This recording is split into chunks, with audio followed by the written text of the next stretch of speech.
Thank you. First of all, I want to welcome you all to this well-attended webinar. Yes, my name is Caroline Haglund-Stigner, and I will moderate this webinar today. I work for RISE Research Institute of Sweden, and I'm also one of the co-leads for the Heat Pump Center, which is hosted by RISE. And the Heat Pump Center is the program office and communication center for the technology collaboration program on heat pumping technologies within under the umbrella of IEA.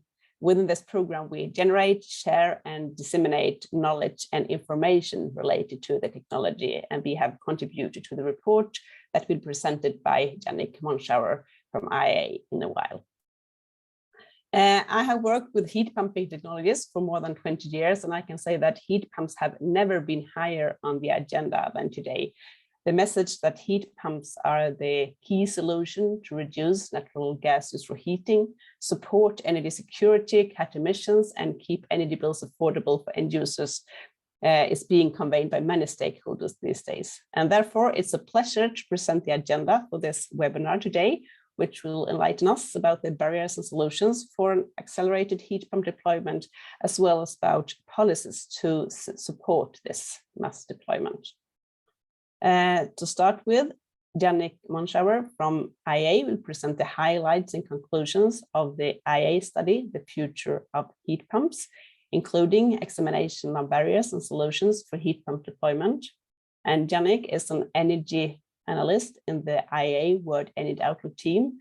He is the lead author of the IEA special report on the future of heat pumps. And before joining the IEA, he worked as a climate and energy policy consultant for Navigant.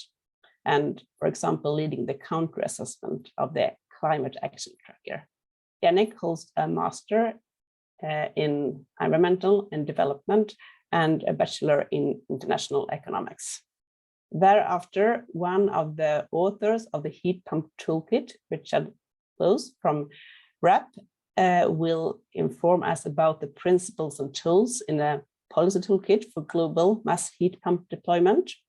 And Richard is a specialist in the technology and policy associated with heating and is based within RAP's Europe program. He joined RAP in 2021 with over 10 years heat policy experience in industry and academia, and has also worked a lot with policymakers. He holds a first-class honor degree in geography and environmental management, a master's in energy policy, and a doctorate in the development of UK sustainability heating policy. And the third example, third point on the agenda will be about examples of active policies and best practices for coordination. And Malinowski from CLASP will give that presentation. Matt serves as the director for climate research at CLASP and identifying important appliance efficiency opportunities and supporting policymakers worldwide with novel tools on analysis. Previously, he led the consultant team supporting the US Environmental Protection Agency with the Energy Star specification development efforts for televisions and other electronic products. He has also provided advice for the US Department of Energy and Natural Resources related to their energy efficiency standards. And now we will go on to the presentations, and I repeat again, if you have any questions during the presentation, please write them in the Q&A function. And after the 3 presentations, there will be a Q&A session when we will let the presenters answer the different questions. So now I welcome you, Yannick, to start your presentation. Yeah, thank you very much for the introduction, Caroline. I'll now present some highlights from our IEA special report on the future of heat pumps that came out 2 weeks ago. Next slide, please. Yeah, so let me start with the current situation. Around 60% of global heating needs in 2021 directly relied on fossil fuels, with around 40% depending on natural gas. Heat pumps, on the other hand, accounted for just 10% of heating needs in that year, but shares are significantly higher in leading markets, which have some of Europe's coldest winters, in fact. So in Norway, for example, 60% of households have heat pumps, and in Sweden and Finland, it's also more than 40%. Next click, please. So globally, sales grew by nearly 15% in 2021, and this means installations were double the average achieved last decade. The pace of installation is also growing rapidly, fueled by strong policy support, particularly in the European Union, which saw 35% growth in 2021, led by over 60% growth in Poland and Italy. 2022 is set to grow even faster, with the global energy crisis prompting even more users to make the switch, especially away from gas. In Austria, Italy, the Netherlands, and Poland, we have seen that sales first doubled in the first half of 2022 compared to the same period last year. Next slide, please. So overall, heat pump sales for use in buildings in 2021 had a combined capacity of nearly 100 gigawatts. But if you click again, you'll see that by 2030, annual installations are set to triple, with sales in China alone surpassing global levels that we've seen last year. Europe and North America will represent a quarter each of sales in 2030, assuming that governments around the world meet all their announced energy and climate-related commitments. This means that by 2030, 20% of heating in buildings would be served by heat pumps.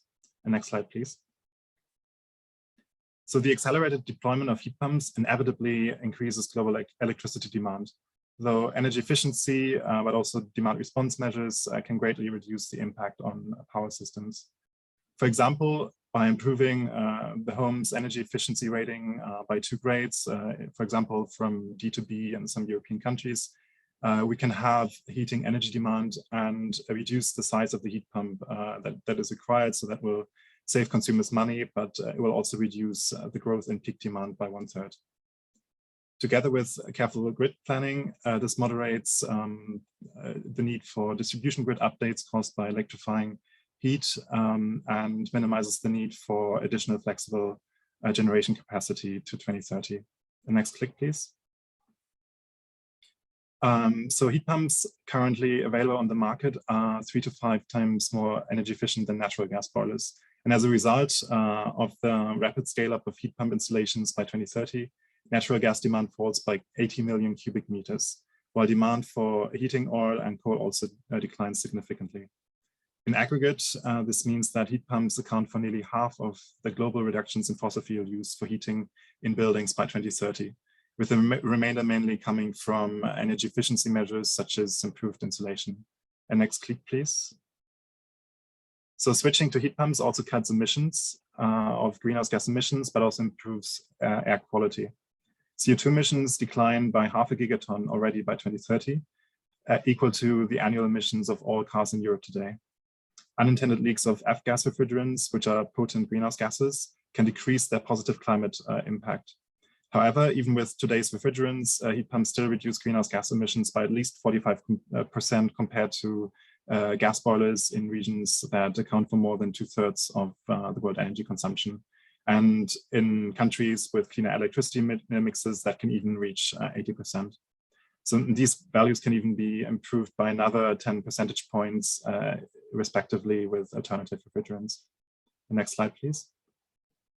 So in the EU, heat pumps have an urgent role to play in cutting the dependence on natural gas. Buildings in the EU are the largest single user of natural gas, more than the power sector, while heat pump meets just 8% of the demand in Europe today. To meet the EU's climate goals and objectives for ending imports of Russian natural gas well before 2030, heat pumps would therefore be crucial. If you click again, please. So in our scenario, we see that the sales rise from 2 million in 2021 to 7 million by 2030, with most units being installed in existing buildings. The fossil fuel boiler bans already in place or announced in Europe today also help. So we estimate that gas boilers or gas boiler bans alone would require 10 million households to switch to alternative heating sources by 2030. However, even if all of these houses switch to heat pumps, we would still only get to around half of the heat pumps needed. So further bans, but also complementing measures will be required. And click again, please. So the rise in heat pump sales would reduce the consumption of natural gas by nearly 7 BCM in 2025. And that's roughly equivalent to some of the natural gas pipelines that supply the EU today. By 2030, this would grow to 21 BCM, an amount equivalent to almost 15% of EU pipeline imports from Russia in 2021.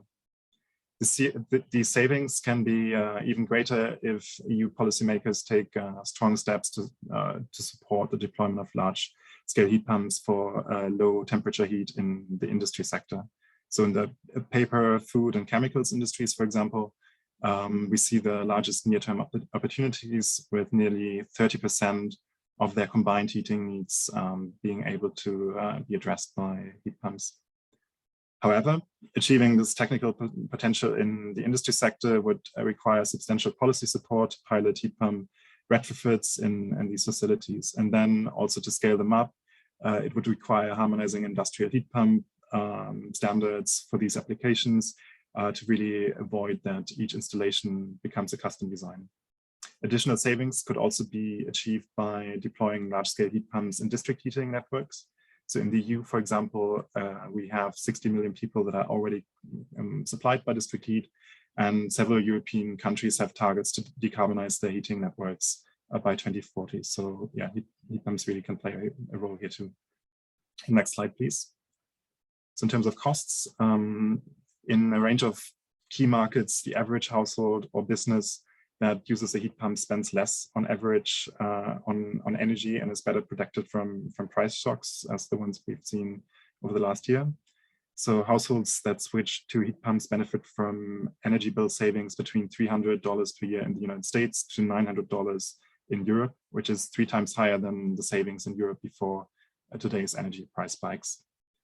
Over their lifetime, these savings offset the higher upfront costs for heat pumps in many markets today, and in some already without subsidies. However, the initial financial burden can still deter consumers. The cost of purchasing and installing an air-to-air heat pump is typically between $2,000 and $6,000. On the other hand, though, even the cheapest air-to-water models, including modifications to existing radiator systems, remain 2 to 4 times more costly than natural gas boilers in most major heating markets. Financial incentives are currently available in over 30 countries around the world, and those cover more than 70% of today's heating demand. The subsidies in these countries make the cheapest heat pump options comparable to those, or comparable to the costs of a new gas boiler for consumers. Many governments provide additional support to low-income households for which energy savings from a heat pump can range between 2 and 6% of their household income.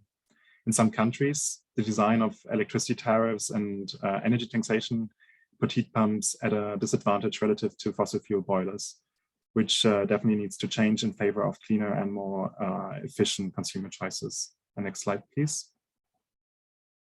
So the expansion of heat pump manufacturing and installations to meet rising demand would also create more jobs. And if you click again, you'll see that our global employment and our estimate for heat pumps or heat pump supply nearly triples to around 1.3 million workers to 2030. And jobs in installation grow the most, with growth also in maintenance and manufacturing, providing numerous opportunities, especially for medium-skilled workers. Electricians, heat technicians, plumbers, and construction workers are all well equipped to fill these roles with minimal additional training. But as you will be aware, these professions already face shortages today in many countries. Incorporating heat pumps into existing certifications for workers with similar skills would help reduce training requirements. But also financial incentives, such as those used across Europe already, can attract new workers to specialized training programs, while heat pump deployment targets and fossil fuel boiler bans can build confidence and also provide professionals with long-term employment prospects. Manufacturers also need this kind of long-term certainty for making investment decisions that underpin the scale-up of the industry. And to wrap up, the case for heat pumps in buildings, district heating, and industry is compelling globally today already, with the situation in the EU making it an even more obvious lever to help consumers and businesses improve energy security, but also achieve our climate targets. The heat pump industry in general is poised to ramp up quickly, and the pathway in our scenario can be seen even as a lower bound for ambition. as it is within reach at the current growth rates. However, current efforts need to be reinforced, and you will now hear more from Richard and Matt on the policy solutions to make this happen. So thank you very much for your attention, and with that, I will hand over to Richard. Thank you very much, Yannick, and good afternoon, everyone. Pleasure to be here, and thank you for joining. So as Yannick said, I'm going to be talking about more of the policy focus of heat pumps. So we've heard from the IEA about the scale of change needed and number of heat pumps and some of the big challenges. And the role of our toolkit, which I'm talking about today, and excuse the date, but the role of the toolkit today is to understand how we fill in the gap in deployment and how we get to the numbers assumed in this net zero emission scenario by the IEA. And so our toolkit was published in early November at COP. You can find access to it online if you just search via Google and look at the RAP webpage. And I want to just point out that this toolkit was a global collaboration between RAP, the Regulatory Assistance Project, CLASP, who are experts in appliance standards, and we have Matt Malinowski following me talking, and also GBPN, the Global Buildings Performance Network. And this was multiple authors from multiple institutions came together to develop this study, which looks at how we really drive the heat pumps at the speed and scale needed. So first of all, starting right at the beginning, why did we think a heat pump toolkit was needed in the first place? Well, we know that heat pumps are a strategically important technology. We've known this for a long time now when we've looked at within country analyses of what a clean heating future looks like. And it's only really in the past couple of years that we've had these big national analyses come out, including ones from the IEA, also analyses from McKinsey, which I'll come back to. And they always show heat pumps as one of the most important, often the most important technology for removing fossil fuels from heating buildings and from heating up hot water. But of course, a lot's changed in the past year. And heat pumps are now also recognized as a key solution for secure energy as well as clean energy, because they can reduce gas demand. And we've seen over the course of our research and analysis for the toolkit, heat pumps becoming a really important energy security tool. Despite all of the benefits of heat pumps, there still are very few globally focused studies looking at how to roll out heat pumps, the role of them in the future. And so there is some gap to fill. And we've seen this filled with the IEA's report on heat pumps, which Yannick has talked about. But also we hope that our toolkit is filling an important gap in terms of policy for heat pumps. But we also know that as well as rapid progress being needed, knowledge about heat pumps and knowledge about how to promote them varies significantly between jurisdictions and between countries. So we felt like we should put something into the policy debates about why heat pumps are so important and how they need to be promoted. I just want to point out that it's not just the IEA that is saying that heat pumps are important. This is analysis from McKinsey, which came out last year, and this was their net zero transition scenario and an extract from that. And in this scenario, just like in the IEA scenario, you can see heat pumps in turquoise on this bar chart growing from where they are today to much higher levels by 2040, really ramping up rapid growth to 2040, and by 2050 becoming the dominant heating technology around the world. And we're talking 1.8 billion appliances, billions of heat pumps, and of course, significant levels of investment. But that won't happen on its own. And that's where the policy needs to come in. So the first part of our research was to look at other countries, which countries have done really well on heat pumps and what can we learn from them. We already knew that Nordic countries, including Norway, Finland and Sweden, have had much success in deploying heat pumps. And so we reviewed some of that policy process and some of the progress in those rollouts. And that taught us a few key lessons that can inform our work on policy. So first of all, measures that support consumer confidence are needed. You need to do things like communicate and ensure that customers, people using heat pumps, are happy with how they work and how they perform. And also ensure that there is communication going on from governments to consumers, but also between governments and companies, and allowing those three things to be lined up. We also know that there needs to be a focus on standards and skills. Heat pumps are similar in some ways to fossil fuel boilers in that they can provide heat to a building via pipes in forms of radiators and hot water, and via ductwork in the form of hot air. But they are slightly different to fit, and they run at slightly different temperatures and slightly different ways. And so governments need to ensure that the heat pumps that are being installed are up to scratch, and that the skills are there to ensure that they work properly. Because without that, you won't get that initial consumer acceptance, and the systems won't be performing as well as they could be. We know that stability is also extremely important. So when we've looked at other countries, you see these huge peaks and troughs and levels of demand of heat pumps as policies come in, policies are removed, and policies come back in.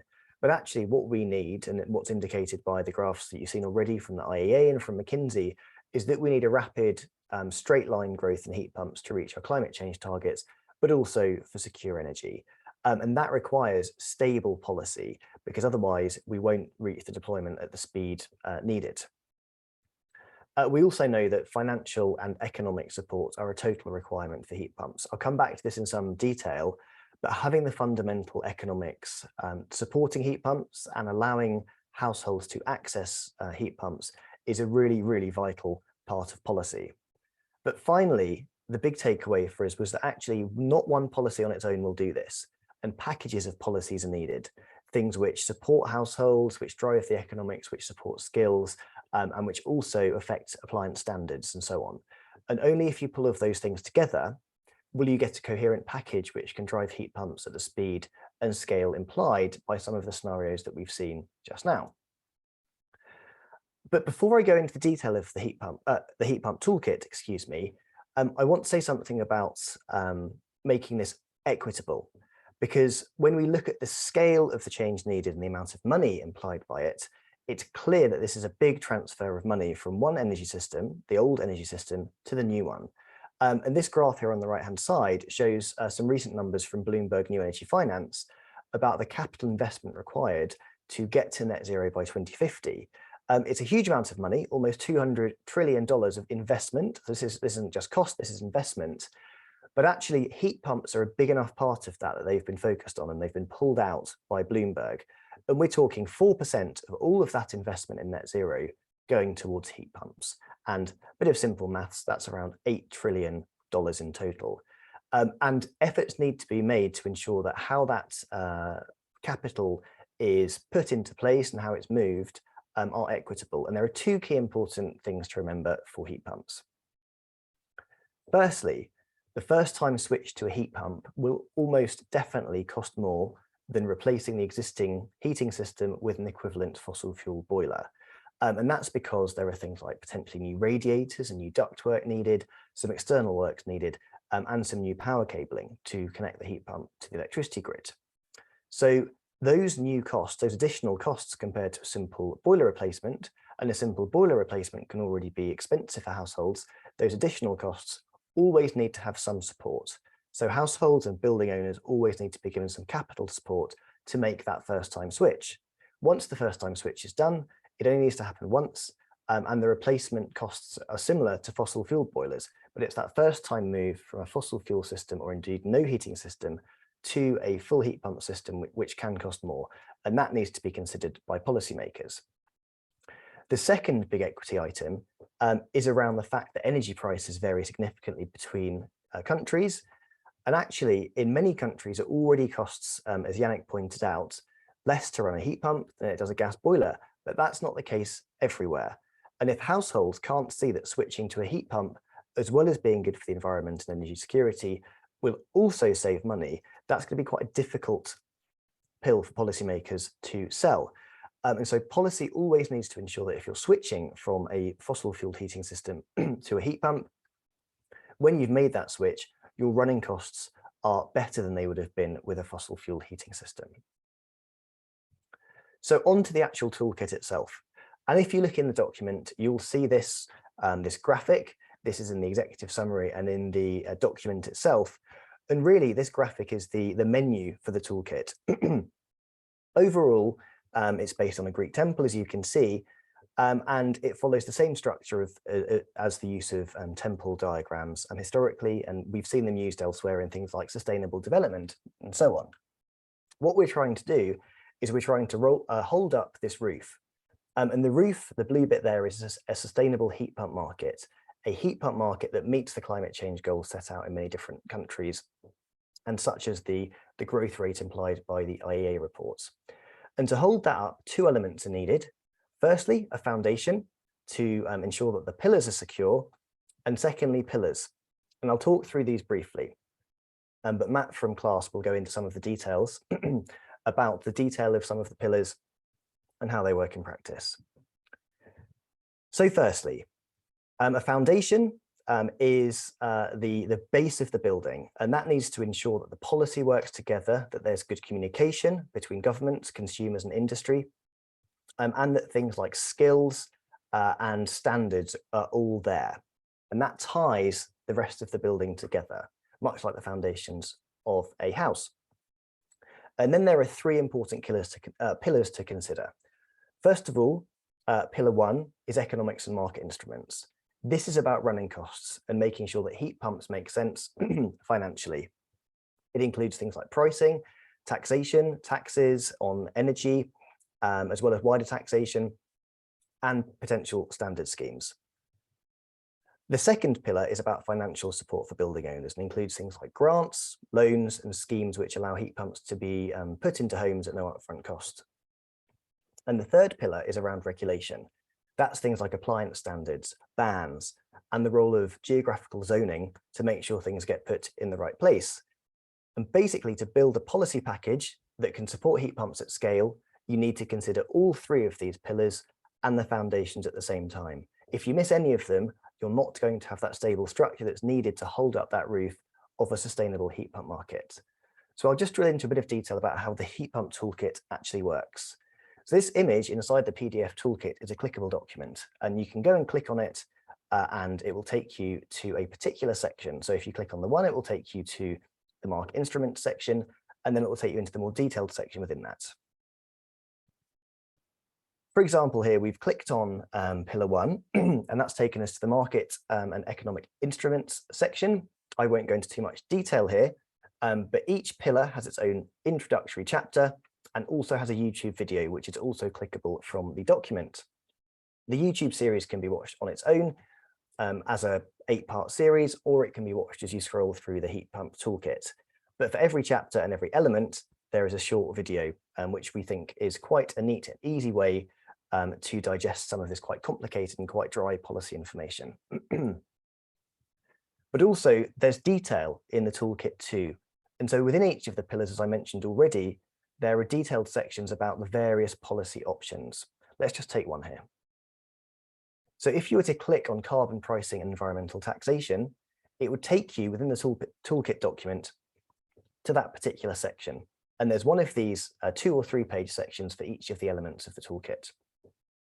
In each of these more detailed elements, it gives an overview of the policy, explains how it works, gives examples of policies in practice, talks about the benefits of this particular approach to policy, the issues, and also what the key things are policymakers need to think about when they are considering this particular type of policy. Together, we think the detail, the shape of the toolkit, the chapter overview, and the videos will provide a neat package for policymakers to use. The key policy takeaways, just to wrap up my section before I pass on to Matt, are that packages of policy are needed. Single policies will not be enough to do this at the speed and scale needed. They will help, but they won't be enough. Key is considering economics, i.e. the price of energy and the costs on energy in terms of running costs, financial support for building owners to act, and this could be grants or subsidies, and bans. Those three things together, those three pillars are what need to form the basis of the traditional policy elements, energy policy elements to deploy heat pumps. Coordination and communication is a must for speed. For countries, this is going to be an iterative process. We don't have time to waste because of climate change and the need to remove gas from systems. And so policymakers need to be nimble, and to do that, they need to ensure that the policy process is coordinated, communicated well, and any errors can be quickly fixed. But finally, it's worth pointing out, and this does often sound complicated and difficult, but beyond just decarbonisation, there are multiple and significant upsides to heat pump deployment, including things like reduced air pollution, reduced gas imports, and so on. That's all I was going to say. Thank you. And I'll pass over to Matt now.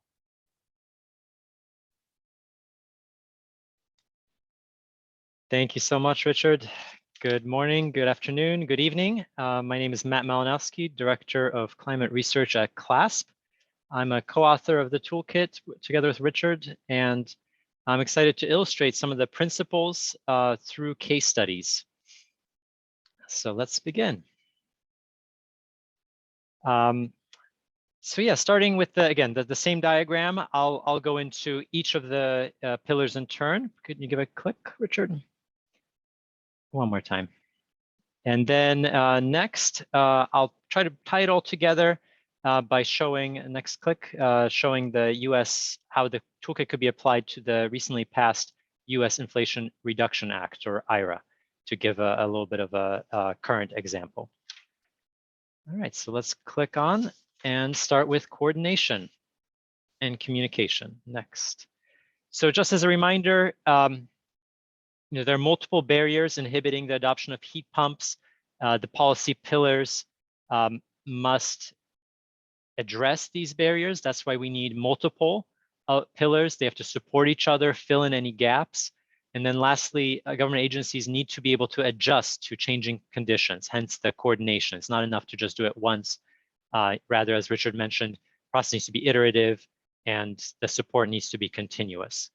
So if you click, we'll see just a quick illustration of the heat pump sales in Sweden over 3 decades. If you click again, we can take a bigger view of this. As you can see, there's just a series of policies implemented over those decades. It wasn't a single effort. It was numerous policies from the pillars that we described. You can see a carbon tax in there. You can see subsidies. You can see labeling. So it was just a mix of these, and multiple were necessary and took a lot of adjustment and coordination to reach the high sales we're seeing today. Next slide. Looking at the second part of the foundation, communication. There, we talked about building trust and interest in the technology. We talked about training. All of these fall in here into this portion.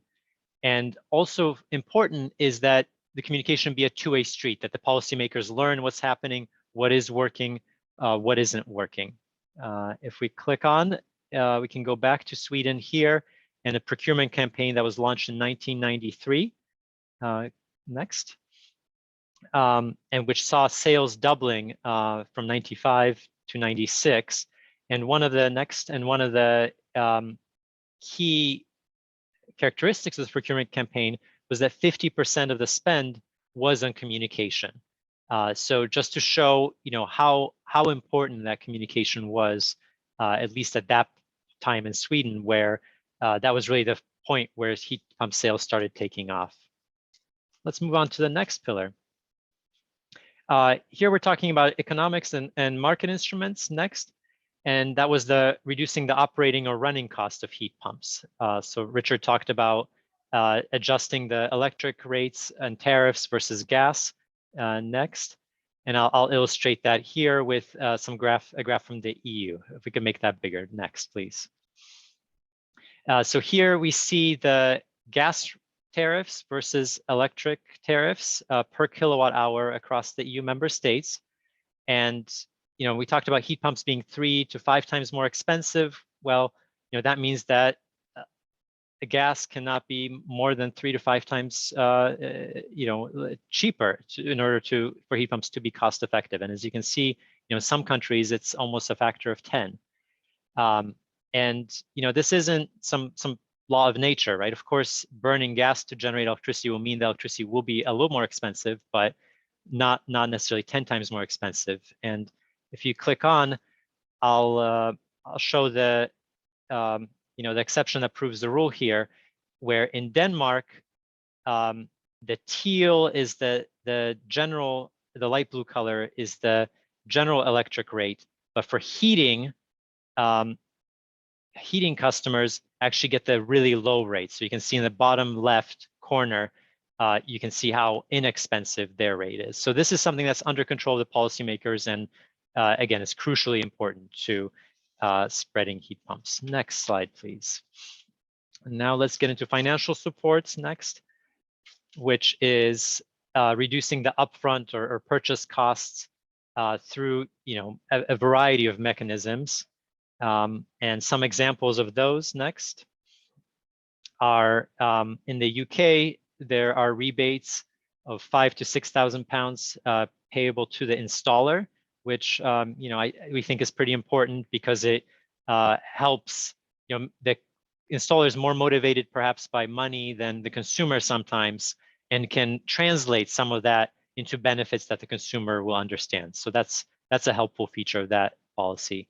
And next, of course, there is the Italian super bonus, where up to 110% of installation costs can be covered by that policy.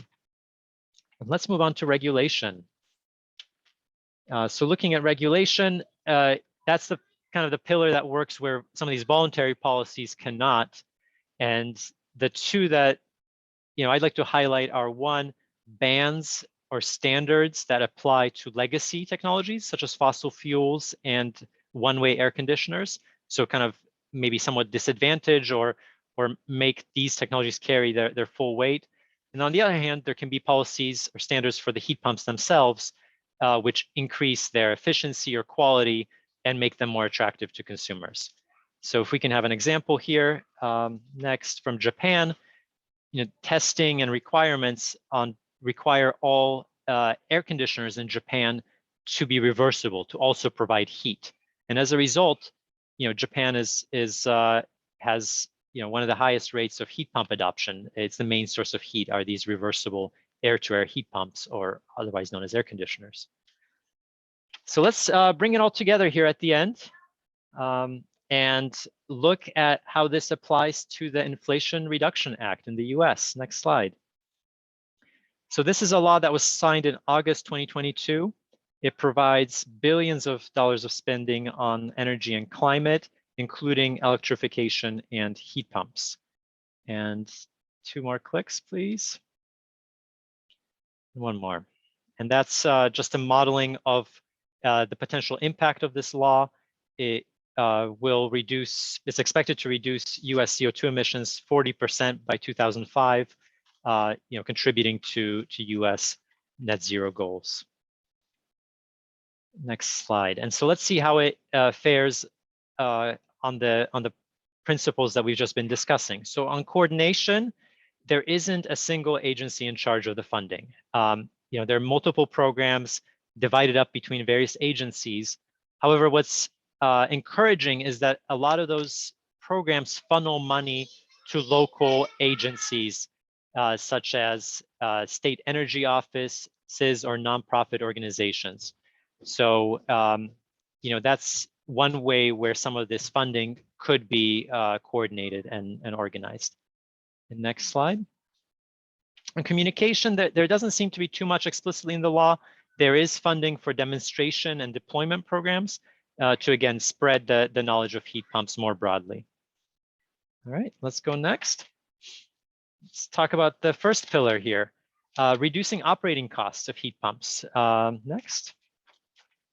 So nothing in the law really addresses the gas and electric rates in the US. Those are done at the state level typically, or maybe even at a lower level, not at the federal level. But there are significant incentives for solar PV and storage. So that should bring down the cost of electricity generation, especially renewable. Next, on financial support, this is really where a lot of the discussion has focused next. And we have tax credits for heat pumps and some of the related upgrades next. There are rebates, so that will help customers who may not have a tax liability or cannot wait for a year to receive their tax credit. And lastly, and then there's a lot of funding to state energy offices, again, as I mentioned, and nonprofits, which should also result in bringing down the costs of heat pumps, but also they can focus on other electrification or greenhouse gas reduction projects. All right, and let's wrap up with regulation. So regulation, again, works where some of these voluntary policies cannot. next. The focus in the IRA seems to be building codes. So there is $1 billion of funding to adopt IECC and net zero codes. But most of the action next on regulations is really outside the IRA, right? Where we have product standards, and those, for instance, stringent furnace standards are expected to shift sales away from furnaces to heat pumps. So that's outside the law. All right, so thank you so much. Hope that was a helpful overview, making concrete some of the points that Richard and Yannick had been making. So I hope how the policy pillars can come together, and thanks so much for your time and looking forward to the questions.